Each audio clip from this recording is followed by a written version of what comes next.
catastrophique, ouais. La jeunesse, elle est partie en cacahuète. En cacahuète? Expression imagée de jeunes pour une impression pessimiste, hélas, assez partagée par les jeunes interrogés. Bon, alors qu'est-ce qu'on fait pour les jeunes qui veulent travailler, trouver un emploi et qui galèrent dans ce monde devenu difficile? Entre autres actions, et pour faciliter le parcours vers le travail, il existe le dispositif public des écoles de la deuxième chance. Oui, une autre école, oui, une nouvelle chance.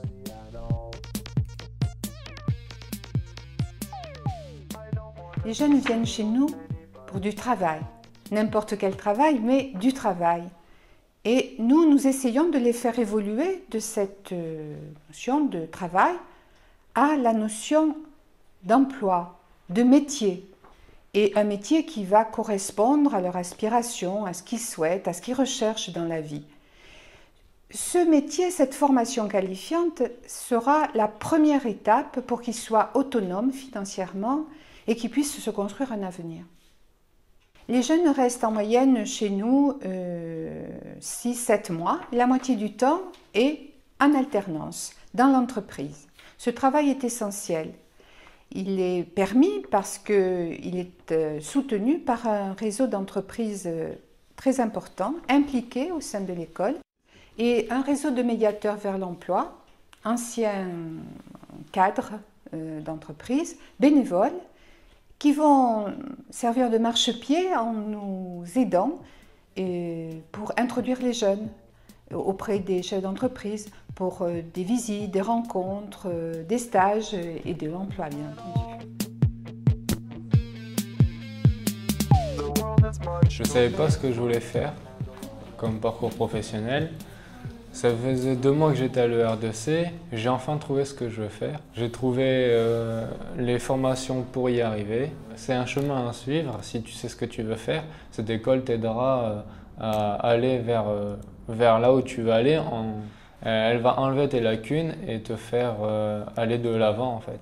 Ici c'est pour trouver un emploi, pour trouver une structure, pour avoir un truc de concret qu'on sorte de la formation ER2C. Ça m'a apporté déjà j'ai mûri un peu. J'ai grandi un peu dans ma tête. J'ai fait une remise à niveau, donc ça m'a beaucoup aidé aussi, en français et tout, en maths surtout. Et avant, je savais vraiment rien du tout. Maintenant, en maths et tout, ça va, je m'en sors. Ça, on va dire que ça m'a vraiment ouvert l'esprit en fait.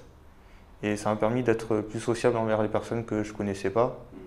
Alors qu'avant, j'étais vraiment très très réservé. Il fallait que j'attende que quelqu'un vienne vers moi pour que je puisse lui parler ou quoi. Et maintenant, je suis beaucoup plus libéré, on va dire.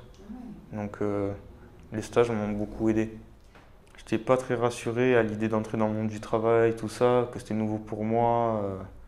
Le deuxième point, c'est de leur donner des outils d'analyse, de réflexion, d'information qui leur permettront et qui leur serviront toute leur vie. C'est par le cinéma documentaire, par la lecture, par le théâtre, par les arts plastiques, par les musées, par les voyages, qu'on va susciter, on va ouvrir une porte, on va, par le sensible, les toucher et les intéresser. Et l'écriture, c'est pour apprendre à écrire, parce qu'il y en a qui écrivent mal, moi qui n'écrivent pas bien. Moi, j'écris bien, mais je fais des fautes. Moi, depuis que j'ai fait atelier écriture, j'adore écrire, donc sur le policier, des polars.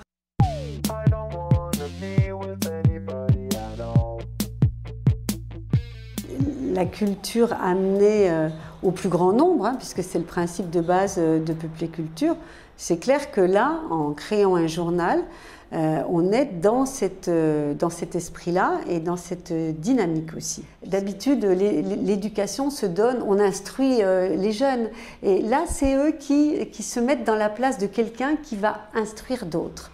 Et donc, ça demande toute une démarche qui couvre effectivement la transmission, mais aussi comment instruire, comment apprendre. Que cette quête-là les enrichit. Parce qu'elle les questionne et qu'elle fait émerger d'eux des richesses qui qu'ils ne connaissaient peut-être pas. Surtout, j'appréhendais par rapport au théâtre, à l'animation et au chant, parce que j'avais pas vraiment fait de choses là-dedans et j'étais pas sûr d'avoir les qualités requises. Je suis mon corps et je le crie. À corps et à cri, je suis mon corps et je le crie. Encore et encore, je suis mon corps et je le crie. Qu'importe votre accord, je suis mon corps et je le crie. De tous mes pores, je suis parfois démuni, je suis parfois désuni. Parfois en désaccord, je suis ce que je crie. Je suis mon corps et je le crie. En tant que comédien, quand je ne joue pas, je participe à la transmission des savoirs. Et je trouve que l'un des premiers objectifs de l'école de la seconde chance, qui est justement l'apprentissage des savoirs, et qui, c'est tout à fait en lien aussi avec l'éducation populaire, qui permet à chacun de prendre son destin en main, et c'est-à-dire simplement de réapprendre ce qu'on a perdu, c'est-à-dire avoir du désir. Voilà. Parce que quand on n'a plus de désir, automatiquement, on n'a pas envie d'aller vers l'autre, et automatiquement, c'est remettre des valeurs sur certains mots. Ça engendre après du respect, ça engendre de la citoyenneté. Je pense que ça part de l'envie de soi. Si on a envie de soi, automatiquement, on a envie d'aller et d'avancer et d'aller vers l'autre. Moi, je suis comédien, en même temps, je peux être à un moment donné psychologue, à un moment donné, je peux être le grand frère, à un moment donné, je peux être le professeur, à un moment donné, et en même temps, je ne suis rien de tout ça.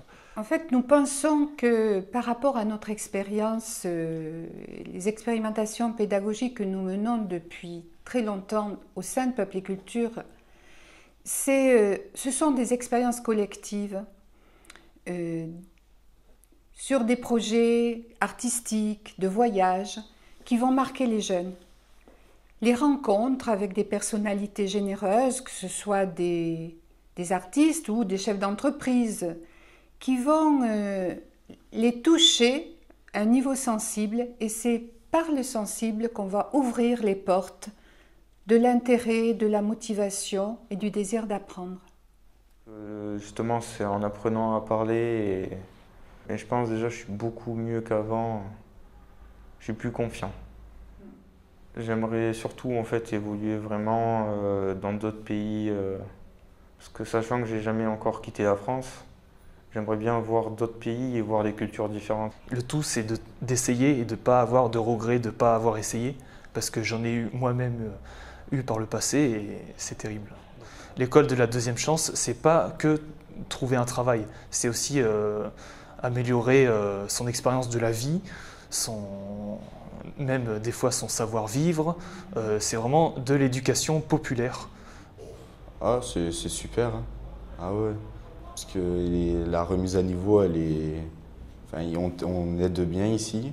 Enfin, on t'aide bien ici. Ils t'apprennent plein de trucs.